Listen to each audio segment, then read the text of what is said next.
성령으로 잉태하사 홍정녀 마리아에게 나신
하나님이 주셨어요.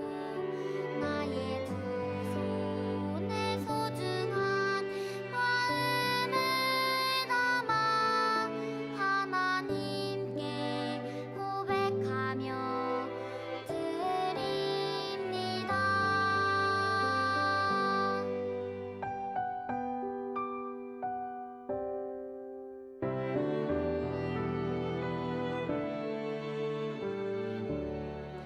나의 가장 큰 기쁨 나의 하나님 내가 가진 것은 다 하나님이 주셨어요. 나의 두 손에 소중한 마음을 담아 하나님께 고백하며 드립니다.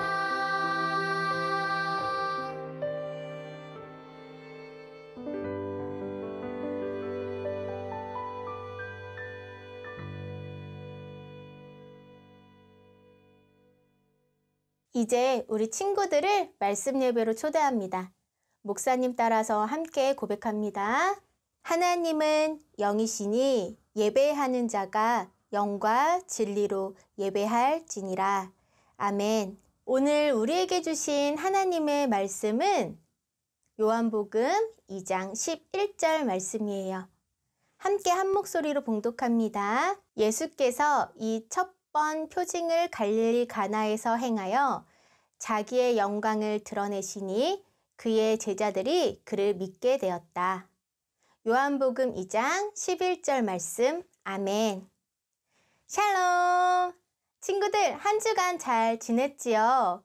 늘 우리 초등부 친구들 옆에 계시고 우리 친구들을 너무나도 사랑하시는 하나님의 은혜와 평강이 우리 친구들 삶 가운데 가득하기를 축복해요. 목사님이 오늘은 퀴즈를 좀 준비해 봤어요. 5개의 단어를 이야기할 건데요. 이 5개의 단어에 공통으로 들어갈 땡땡을 찾아주면 돼요. 그러면 이제 퀴즈 시작하겠습니다. 땡땡 집, 땡땡 국수, 혼인 땡땡, 돌 땡땡, 생일 땡땡. 친구들, 이쯤 되면 눈치챘죠? 이 땡땡에 들어갈 단어는 뭘까요? 맞아요. 바로 잔치예요. 우리 친구들 잔치라는 단어를 떠올리면 어떤 상상이 되나요? 목사님은 잔치라고 하면 많은 사람들이 모여서 이야기도 주고받고 맛있는 음식도 먹으면서 모두가 행복한 웃음소리가 끊이지 않는 즐거운 분위기가 상상이 돼요. 잔칫날에는 모두가 행복하고 즐거워요. 우리 친구들도 이러한 잔치 경험 다들 있지요? 잔치는 참여한 모든 사람들이 어떻다고요? 행복하다. 이게 바로 잔치예요. 오늘 우리가 받은 요한복음 말씀에는요, 크게 7가지의 표징 이야기가 나와요. 그런데 표징은 기적 이야기를 담고 있는데 단순한 기적 이야기가 아니에요. 표징은 기적을 통해 기적을 행한 예수님이 누구이신지를 나타내는 이야기예요.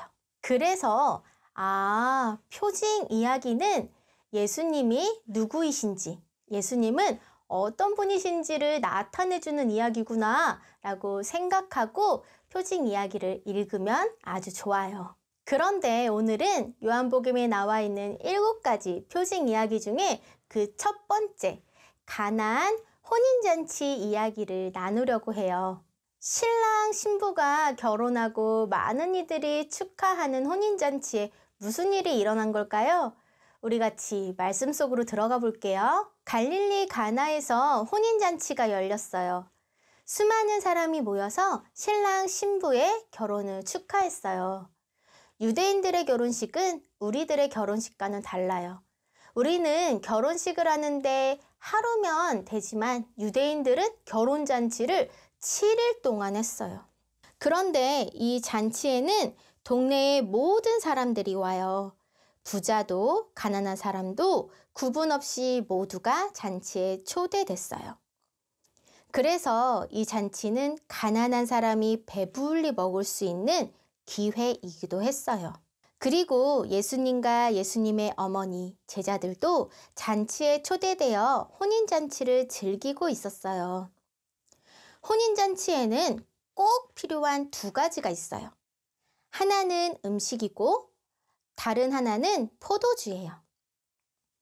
모두가 먹고 마시며 즐기는 잔치에 음식과 포도주가 떨어진다는 것은 정말 상상할 수도 없는 일이었어요. 그런데 세상에 혼인잔치에 가장 중요한 포도주가 떨어지고 만 거예요. 예수님의 어머니는 포도주가 떨어졌다는 사실을 알고 예수님께 이야기했어요.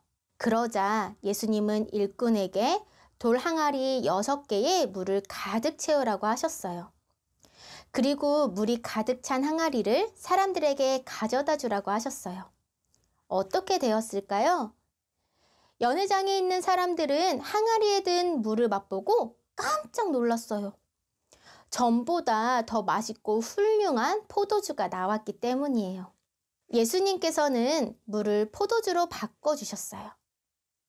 그래서 많은 사람은 신랑에게 훌륭한 포도주를 준 것을 칭찬하며 계속해서 즐거운 잔치를 이어갔어요. 그럼 예수님이 물을 포도주로 만드신 사건은 우리에게 무엇을 의미할까요? 예수님은 하나님 나라를 잔치라고 생각하셨어요. 모두가 함께 어울려 마시고 이야기 나누는 그 행복한 순간이 바로 하나님 나라의 잔치임을 알려주신 거예요. 그래서 예수님은 잔치가 끝나지 않도록 돌 항아리에 있는 물을 포도주로 바꾸셨어요. 그렇다면 왜 돌 항아리를 통해 물을 포도주로 바꾸셨을까요? 유대인들에게는 정결 예식이라는 게 있어요. 그들은 문 앞에 항상 물을 가득 채운 돌 항아리를 두고 부정해진 손과 발을 씻음으로 죄도 씻을 수 있다고 생각했어요. 그리고 그들은 이 정결 예식을 거쳐야만 하나님 나라 잔치에 참여할 수 있다고 생각했어요. 그러나 예수님의 생각은 달랐어요. 예수님은 정결 예식이 없어도 하나님 나라의 잔치는 누구든지 참여할 수 있다고 생각하셨어요. 그래서 예수님은 돌 항아리에 있는 물을 포도주로 바꾸셨어요. 하나님 나라의 잔치는 깨끗한 사람만이 아닌 모두가 참여할 수 있는 잔치임을 말해주시기 위해서예요. 사람들은 이제 돌 항아리에 물이 없어도 잔치에 참여할 수 있어요. 잔치에 참여하고 싶은 마음만 있다면 누구나 잔치에 참여할 수 있는 거예요. 예수님의 하나님 나라는 모든 사람이 서로 사랑하고 행복해하는 잔치와도 같아요. 형식으로만 지키는 율법으로는 하나님 나라의 잔치에 참여할 수 없어요. 오히려 그런 형식은 하나님 나라의 잔치를 망가뜨릴 뿐이에요. 왜냐하면 너는 했고 나는 안 했다고 하며 서로를 판단하기 바쁘기 때문이에요. 서로의 모습을 보고 판단하거나 잘못을 찾으려는 것은 하나님의 나라가 아니에요. 예수님은 이런 형식적인 율법이 아닌 진정한 하나님 나라를 이룰 수 있는 길을 보여주셨어요. 그 잔치에 참여하여 서로 하나 되어 어울리는 곳, 그곳이 바로 하나님 나라의 잔치예요. 친구들, 하나님 나라는 잔치와도 같아요.